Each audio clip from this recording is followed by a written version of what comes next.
because if you look at the American Constitution, for example, it's just 2-3 pages. It starts just very few declarations of broad principles, and that's all. American citizens' education, basic education, and basic healthcare are not constitutional rights to American citizens, but they are constitutional rights to Nigeria. But yet, Americans appear to have provided basic healthcare and basic education. Yeah, they're trying to make it universal in the country through different things, but they're attempting to do that. We don't have that here. Nobody's agitating for it. So it's not a question of what you intend to do. It's a question of whether these things are, they could be implemented, and there are reasons why certain things should be constructed in a way, because it how. But KALOMA, you are in a peculiar position. Now, when I say in a peculiar position, one, you come from royalty, where you come from. You had great education. You went to ABU. I was lucky enough to have gone to ABU as well, so I know exactly what I'm saying. KUNLE LAWAL too happened to have gone to ABU, and this is not an ABU boys meeting. That's not what it is. But we've had, as of that time, the best of education, because you have 4 primary universities in Nigeria that everybody wanted to go to at that particular point in time. So it was ABU, OAU, University of Ibadan, Nnamdi Azikiwe University. Those were the 4 universities at that time.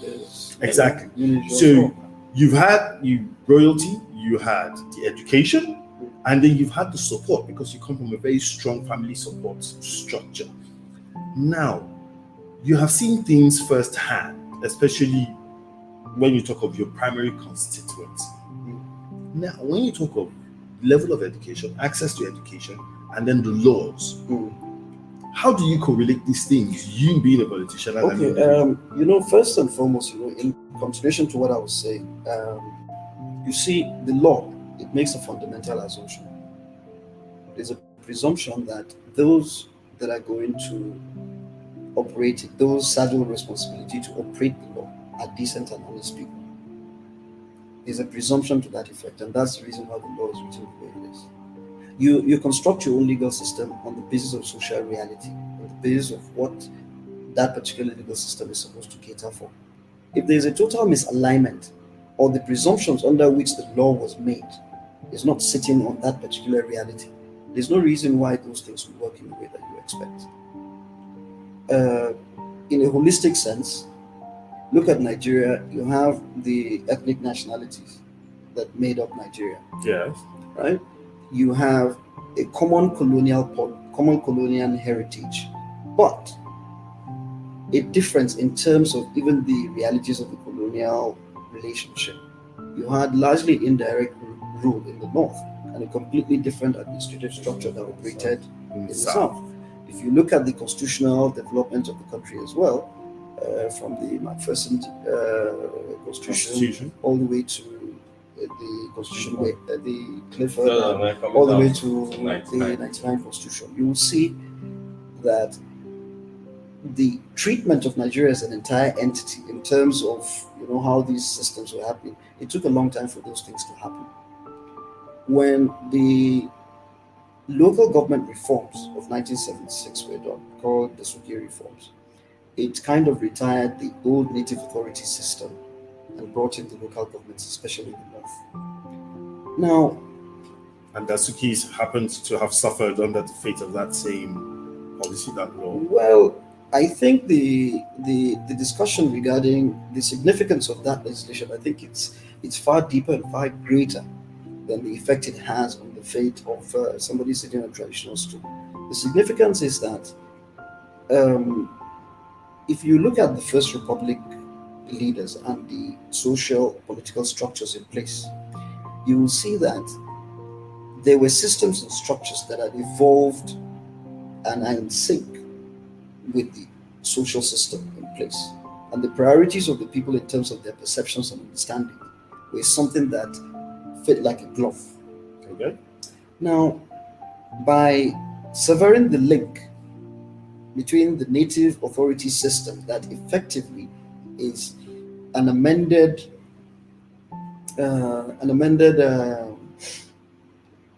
structure on what has been evolving together with the social dynamism of that society over a long period of time. By you cutting that off and bringing an external construct called local government that had completely different priorities, especially from the social outlook and perspective, on the basis of what the Western global system of governance is expected to produce. So a lot of artisans, local practices, traditional things that formed the core of the concerns of people in rural communities and more traditional societies and everything, they became anchorless because the authority which the traditional institutions have for the old native authority system, they continue to retain a gradual evolution of those systems and trying to bring them in line with modern society.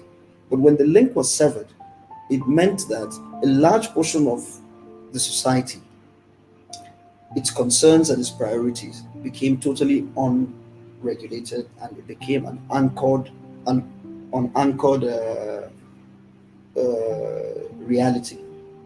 Civilization within the context of a society or a people, you can define it or you can check it by the extent of consensus over what is right and what is wrong. Even when we were kids, there was generally a consensus of right and wrong within the societies that we lived in. What your parents taught you is exactly what you're going to get even if you go outside. Like morality and the sense of values imbibed in children was a communal responsibility as opposed to an individual one. So if you take aspects of a Western system with priorities that are different from yours in terms of what is social, and you don't align them properly, and then you don't understand that you have to pursue development within a controlled social evolution, you will end up bringing elements that work in a different place, but their foundations and underpinnings, social, administrative, historical, that make these things work in those societies. And then you bring these things without understanding the underpinnings of where these things are supposed to operate, who is going to operate them, and how these things will affect the realities that are on the ground. Then the results that you're going to get is always going to be crazy. So, you know, the ethnic nationalities, like I was saying initially, the common colonial heritage, but also producing different results because the mix was different. The having a largely British-based civil service structure with an American federal system, an American political system as well.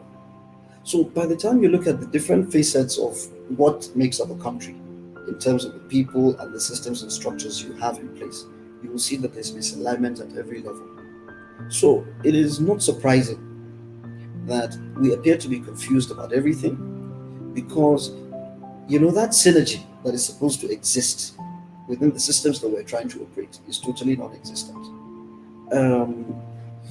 We're going to take a short break. Yeah. And when we come back, I'm going to ask you a question, and it's a yes or no question.